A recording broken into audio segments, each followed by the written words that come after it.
Welcome to the Meditation Explainer series. Today we are looking at why meditation might not always feel beneficial and what you should do about it. There's a lot of hype around meditation, so it can be confronting when it doesn't always feel good. Sometimes it can be very hard to engage in meditation and you can be left feeling that you're doing it all wrong. But just because meditation practice doesn't always feel like it's providing any benefit, it doesn't necessarily mean that you're doing anything wrong.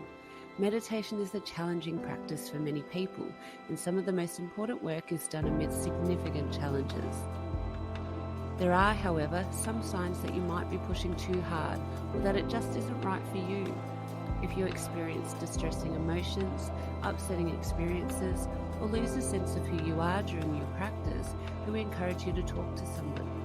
You may benefit from working with a medical professional or a professional meditation teacher to work through whatever issues you're experiencing.